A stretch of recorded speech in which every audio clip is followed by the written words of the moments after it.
Deconstructing the story titled Cinderella. Once upon a time, in a wide place location, there lived a young woman named Cinderella. Unfortunately, her natural birth mother died while she was a teenager. A few years later, her parent, who identifies as male, remarried not because he couldn't handle being a single parent, but because he felt like Cinderella needed a mother figure. His new wife had two female dependents of her own. However, they didn't get along with Cinderella. Then her father suddenly died. Afterwards, Cinderella's stepmother treated her very cruelly, and her stepsisters made her work very hard as she were their own personal unpaid labor. She would be given unattractive clothes in which she was forced to do all the unclean work in the mansion. While her stepsisters and mother would enjoy the comfort of a labor-free lifestyle, Cinderella felt discriminated against and offended by her new step-family. Discrimination didn't really fit into her vision of equality and humanity on her 16 years of birth. Cinderella's family was invited to the royal ball. The prince was hosting, but her stepmother forbid her from attending and told her to continue with her chores.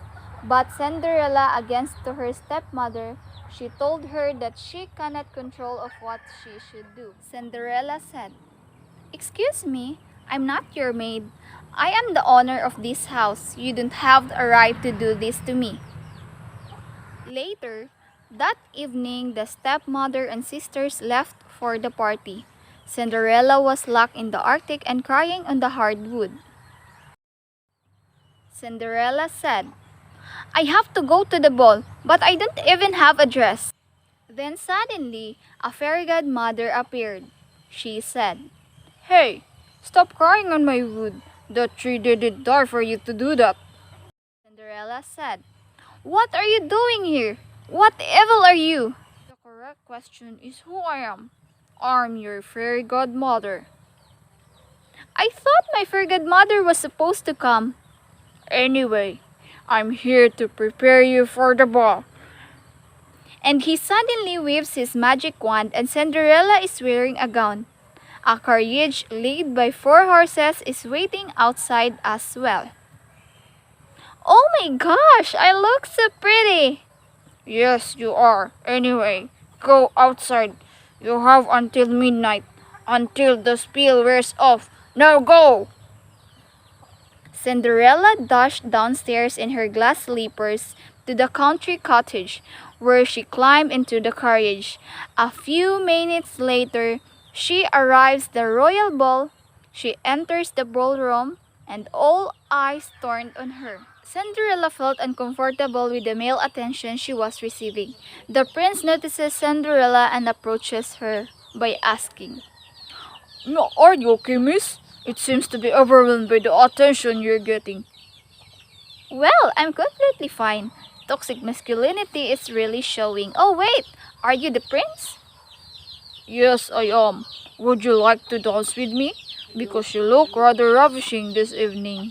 Oh no, it was a mistake to come here. It's midnight. Sorry, I'm asleep. Cinderella ran off as she was leaving. One of her glass slippers was left behind. The prince picked it up and ran after her. Cinderella went home just in time and her clothes reverted back to normal. On the next day, the prince made an announcement across the kingdom that he wanted to find the owner of the glass slipper. He went door to door, fitting it on different women, desperately trying to find the girl he met last night. He finally arrived at Cinderella's house and tried these shoes on Cinderella's stepsisters, only to discover that they didn't fit them. He was about to leave when he noticed a pretty girl in the back of the room, lying down on the bed, and asked the stepmother if he could put these shoes on her, but she refused. The prince left after them and came to Cinderella's way. He put the slipper on Cinderella's foot, and it fit so perfectly. "I found you. Please take my hand in marriage. I will take care of you, and I will take you out of this toxic run household." Cinderella paused and looked at her family. Then she looked back at him and asked for his age. "How old are you?" "I am 27 years young." "But wait, there's a problem with my family. I'm happy that you are here, but I can't leave them.